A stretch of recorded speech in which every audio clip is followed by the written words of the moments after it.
Gold prices have grown, but it has not come anywhere close to 800. It has grown maybe 45 times or 50 times.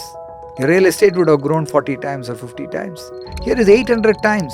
So what you're getting is a rental yield, which is a rental yield of 3%, 4%. So the point is that we recommend that we should be buying houses only for our self-occupation and not for investment purposes. Sometimes you get a big sum of money. Let's say you've got a bonus which is 10 lakh rupees and it is sitting in your bank account. Even when you're deciding, let's say you want to buy real estate, you want to do, don't let it sit in your savings bank account. At least put it in liquid funds where you can get double of your savings bank account and at least you can beat inflation. Worst thing is, only 5% of the people in India are investing in the equity market. But who gives opinion? The balance 95% of the people. If I'm earning about lakh of rupees, I must make sure that my EMI does not go beyond 28 or 30% of my gross salary.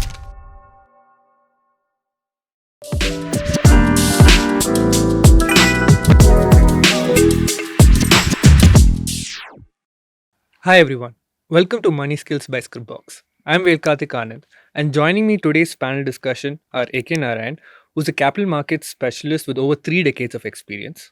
Along with him, we have Mr. Meyyappan, who has over 2 decades of industry experience and is currently managing the investment advisory team at Scripbox. And finally, we have Krithika with us, who in a 25-year-old career has helped over 1 lakh students achieve career success and helped their families achieve financial freedom. Thank you everyone for joining me today. So, Mr. Narayan, what are some common mistakes people make in managing their finances? The common mistakes what I found among the investing public are: one, not having a correct budget.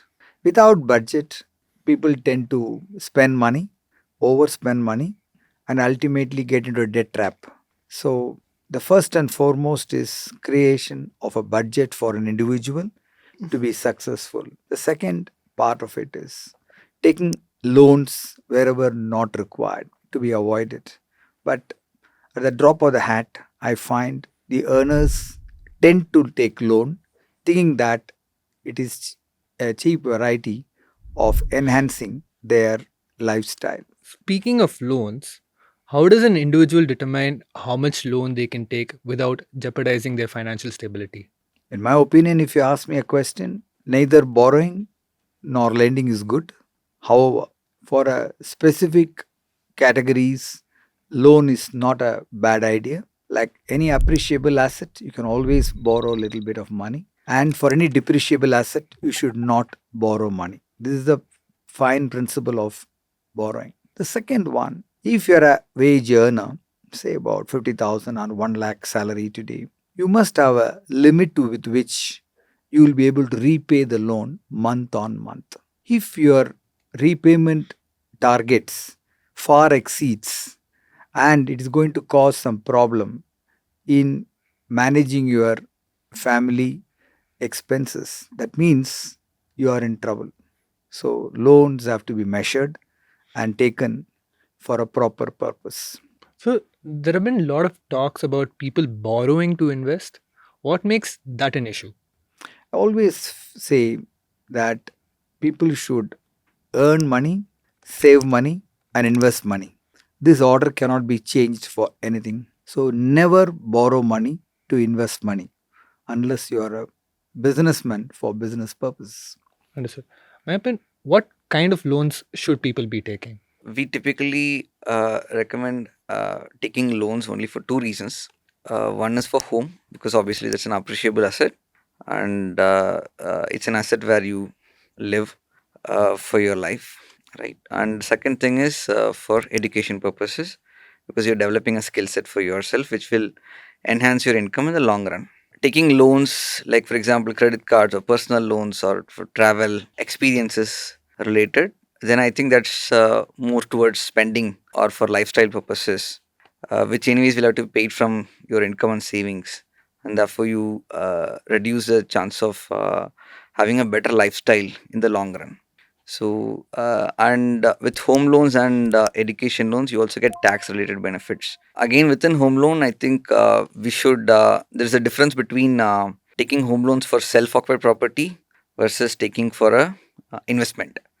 So, taking for investment related purposes, while may be helpful, but not necessarily be helpful in all scenarios, because it depends on whether you're buying land property, or whether you're buying and building a house on it, or whether you're buying for an apartment. So not all the assets which is held for investment purposes give you a very similar type of return in the long run.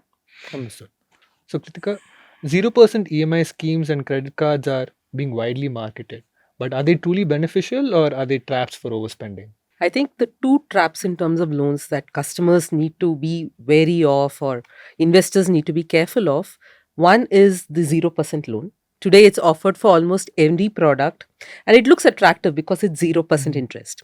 But the challenge is it actually can often lure you into buying something that you don't really need. So you end up saying, it's only going to cost me 10,000 rupees, which I can afford on a monthly basis. So let me upgrade to that really expensive refrigerator, which I don't really need. And you end up spending a lot more than you can afford. So the real smart investors need to be, there are some tips for smart investors. And I think the first tip is buy only what you can actually afford out of your savings. And second, use it for only the essential items, 0% loan. Right? So if you really need that refrigerator, buy it on a 0% scheme. But otherwise, be careful of just overspending beyond what you can. With credit card, I think the trap is a little different. I call it the minimum payment trap. Lot of investors, lot of customers think that if they pay the minimum amount on a credit card, they are okay. What they don't realize is by rolling over the money month on month, they're actually paying an interest of something like 36, 37, 40%, which means that, say, I have a 20,000 amount on my credit card, which I'm rolling over for 6 months, it'll actually become 20,000, will become 24,000. So, which means 1/5 of the amount that I have to pay, I have to pay as interest, which is very, very steep. So, my tip there, first of all, is that again, only buy on credit card what you can actually afford to pay at the end of the month and pay on time and pay in full. Let's say some people might have gotten into a trap of already having very high credit card bills right now, which they're not able to pay. In which case, go to somebody who can help you with debt syndication and figure out how you can reduce your debt on credit cards. So, what key lessons should people keep in mind when it comes to taking loans? Loan, basically, we should relate to the salary earned. For example, if I'm earning about lakh of rupees, I must make sure that my EMI does not go beyond 28 or 30% of my gross salary. I can buy a house paying 30% of my salary as my EMI. There is no problem about that. But at what point of time one should take a loan is also very, very important there. Coming back to your question, definitely housing loan is a very, very popular loan which is being given to many people. So it depends on what age you are buying a house. Suppose you're buying a house at 35 or 40 years, that's fine. But the day you join your company, if some banker pushes a loan to you to buy a house, that may not be a right time or right idea to look at. So we must know that loans are definitely required at some point, but not all the time. So, three important points I will say in buying a housing loan. One is when you are 35 to 40 years, when you are more or less settled down in life, when you know for sure that you're going to stay in a particular city, then you can opt for a housing loan. At that point of time, you should have at least 1/3 of the money usable for down payment. For example, 1 crore property worth 35 lakhs should come from your account so that your loan component also comes down and it matches your 28 or 30% of your EMI. So, this way, you will be able to avoid having too much of EMI pressure on you going forward. Kritika, what would you say is a common mistake people make in managing their finances? So I think Mr. Narayan sir and Meyyappan have covered some of the mistakes. But I think another mistake that I see a lot of investors do is let significant sums of money sit in their savings bank account. This might have come to them from a bonus or just savings that they have not yet invested. And they keep procrastinating or, keep getting confused about where to put this money. I think what these investors fail to notice is that in your savings bank account, you're only earning about 4% or 5% at best. And post tax, that is even lower. So you're actually earning 3%, which is not beating inflation, which means the money that is actually sitting in your savings bank account is losing purchasing power every month, every day. So it's important for you to make sure that you have only as much as you need in your savings bank account for emergencies, and you are investing the other amounts very quickly into the products that you want. Right. So, some tips that I would give customers, some things that I think investors can do is first, do a good financial planning. Right. So, when you are very clear on your goals, you have the purpose and you have the direction to make sure that you're investing as much as you want. So, it's not that should I invest now or should I not? If I invest now, that's when I can meet my goal. I think that's the number one tip I would do. The second thing I would say is automate your investments, right? So, the SIP in mutual funds is a great vehicle to automate your investments. Automate as much as you can. The third thing is sometimes you get a big sum of money. Let's say you've got a bonus which is 10 lakh rupees and it is sitting in your bank account. Even when you're deciding, let's say you want to buy real estate, you want to do, don't let it sit in your savings bank account. At least put it in liquid funds where you can get double of your savings bank account and at least you could beat inflation. So these would be three tips that I would give in terms of just not letting money sit in your bank account. So many people try to save money and invest it as a lump sum when they feel that the time is right. So, what are the dangers of trying to time the market? So I don't think even extremely experienced investors can really time the market.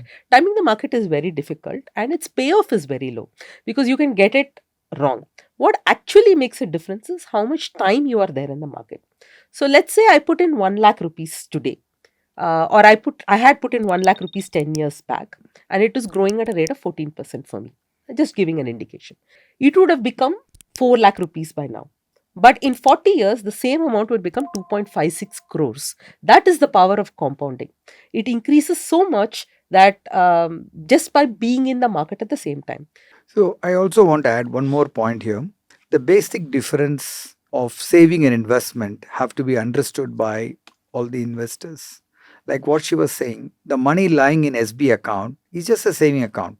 I get my salary, whether 1 lakh or 2 lakhs, it goes into my SB account. Unless I put that money to use for investing, whether it is for MF or gold or real estate, it money lies in SB account and gives that 4% or 4.5% rate of return, which is far lower than the inflation rate from which you can never create any wealth.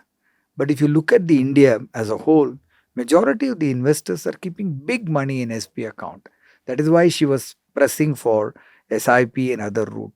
It is very important for people to understand that they must have an emergency fund separately, maybe 6 months expenses in a separate account, whether it can a liquid fund or an FD or whatever you want.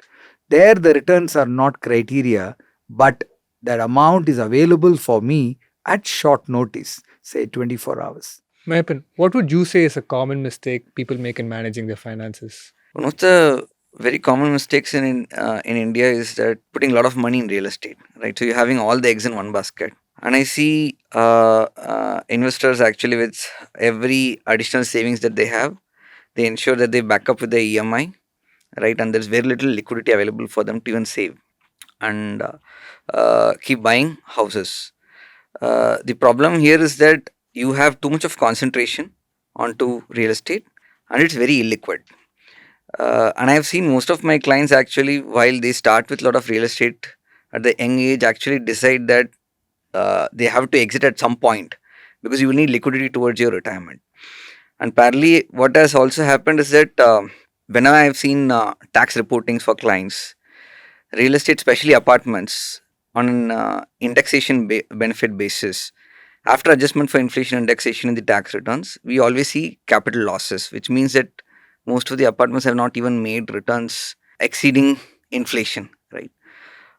So what you're getting is a rental yield, which is a rental yield of 3%, 4%. So the point is that we recommend that we should be buying houses only for our self-occupation and not for investment purposes. So the other thing is that tax benefits, as I said earlier, has been scaled down in the last few years by the government, both in the old tax regime and the new tax regime. So this is something that investors have to keep in mind when investing a lot of money into real estate. So, what would you say is the absolute right way to think about real estate? So the right way to think about it is buy a house where you think you're going to settle down with your family. Don't hurry in a mood. I mean, don't hurry to buy a house immediately on your first job, right? Once you are into 5-10 years into your career and you know where you're heading towards, then you can look at buying a house for yourself and self occupation, because jobs can take you across states, across countries. There may be change in financial situations, family situations. You might have to move back to your native when people when your parents are getting older. So there are too many considerations that actually play. So don't get overweight on real estate in your finances. So when would you say is the right time to buy property? One has to consolidate their position, wait for the right time, and maybe the right time can be 35 to 40 years. I don't think we should do before that. Your needs also change over a period of time. As I mentioned, there are, I mean, you start with a 1 BHK, then you move to 2 BHK, then you move to 3 BHK, again scale back down to 2 BHK. The reason being that your family becomes bigger initially with your children, then it comes to with parents along with you as they get older. Then after some time, your children actually move away, then you can't maintain, you become older and you actually reduce your house size. So you can't build houses for each of these scenarios. So you have to be very careful in what you're doing and how where you want to buy. See, when you are talking about different asset classes, we have only four asset classes. One is fixed income, it includes fixed deposit, post office, and company deposits, bank deposits, and everybody knows that how to put money in SBA or anything else. You get about 7% return. The second is buying gold, that people are fully familiar with. The third is real estate. They keep buying apartments, land, and the last one is your equity direct or mutual fund. But when I'm investing in gold, real estate, and equity, I don't measure it in the same yardstick. 2008, somebody has purchased a real estate and selling it in 2024. You're given 16 years' time. You buy gold, keep it in the locker for 16 years and 20 years, and think that gold has delivered great returns. If you look at the last 30-35 years, gold has delivered 7.5-8% return. Last year return was phenomenal. Maybe next year return will be minus. We don't know. But when it comes to equity or equity mutual fund, we tend to see the NAV on a day-to-day basis. And we talk to the advisors every now and then, thinking that market will come down, and we form our own opinion. We don't have opinion on gold. We don't have opinion on real estate. But we have opinion on investing in equity market. That is where the crux of the problem lies. So see all the asset classes as equal and give same time for it to grow. You cannot grow a tree, mango tree, all of a sudden. You have to nurture it and take 15 years, 20 years. Same time, if you're going to give it to mutual fund or equity, your returns will be far higher than any other asset class, whatever you're having. After all, Bombay Stock Exchange Sensex has grown from 100 in 1979 to 80,000 today in 2024, giving 800 times return, which cannot be matched by real estate or gold. Gold prices have grown, but it has not come anywhere close to 800. It has grown maybe 45 times or 50 times. Real estate would have grown 40 times or 50 times. Here is 800 times. But you still have a fear and making mistake after mistake, going to different asset classes, thinking that other asset classes are far superior. Because the hearsay is that the worst thing is only 5% of the people in India are investing in the equity market. But who gives opinion? The balance 95% of the people who have no stake in the equity market or mutual fund. So you have to have opinions from the right people. For that, you must have a correct person to advise you. If that is there, and if you're going to have a long-term view, and if you are patient, ultimately success will follow you automatically, overcoming the mistakes whatever you have committed in the past. So would you say having a financial advisor is important in your wealth journey? 100%. Like a doctor is required for treating you, even for a small flu or your stomach ache or whatever it is. For handling your money, money is precious today. Earlier time, 40 years ago, Meyyappan will agree with me, only gold and land were available because the money was available. Money is limited availability. Today people are earning in lakhs, but they don't know how to deploy it. That is why they are going from place to place in search of higher returns, and their expenses have gone up. So they think that they can get better return to match their expenses, which is wrong again. You have to limit your expenses, cut down your expenses, limit your consumption, and ultimately increase your saving and deploy it in the right product for you to get a good achievement in financial independence. I just want to add one more thing to what Sir was saying about the difference in perspective and how much time you give in the stock market, right? Today, the craze has become so much that I see some investors looking for so fast returns. They want to invest in futures and options. And in fact, the SEBI chairman has come and kind of indicated a warning on it, and rightly so, right? Because those are very complex products, which is very difficult for a retail investor to understand. It requires constant monitoring. It requires a lot of effort for you to evaluate and invest in those products. And actually, most in retail investors end up losing money and burning their hands in it, right? So it's important not to get lured into, make money quick, fast schemes, particularly when looking at the market. You have to look at the market in line with all your other asset classes, that it takes time. You keep investing, you start immediately, and you keep investing for enough time so that you have that power of compounding really working for you. And finally, what she said is correct.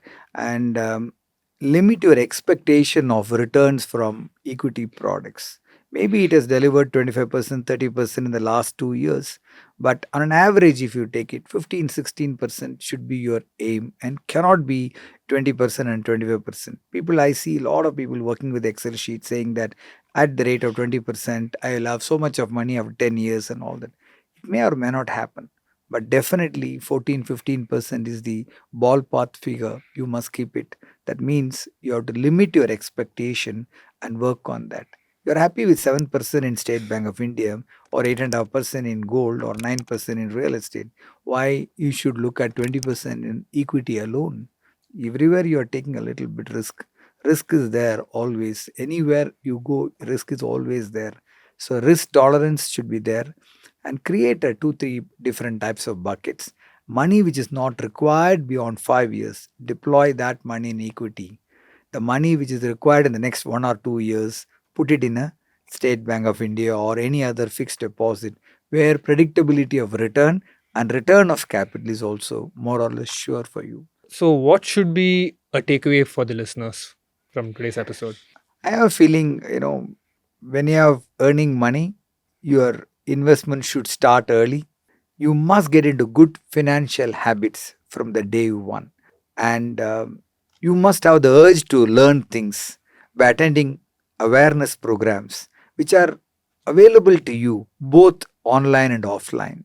You must take efforts to attend those programs so that we'll know what are the do's and don'ts of investments.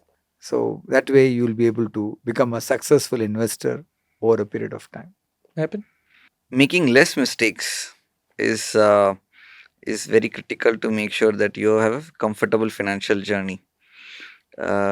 These are some of the common mistakes that we discussed today. So we need to do recent amount of research or have an advisor to help you guide through this journey, so that you make less mistakes in your life and have a successful financial life. Krithika? So I would say have a long term perspective, save at least 25 to 30% of what you have, and invest it. Don't let it sit in your bank account. Invest that money, invest it today, because every single day that money compounds and works for you. So, that brings us to the end of today's episode. Thank you, everyone, for joining me today and shedding light on this topic. Thank you. Our pleasure. Thank you. Thank you.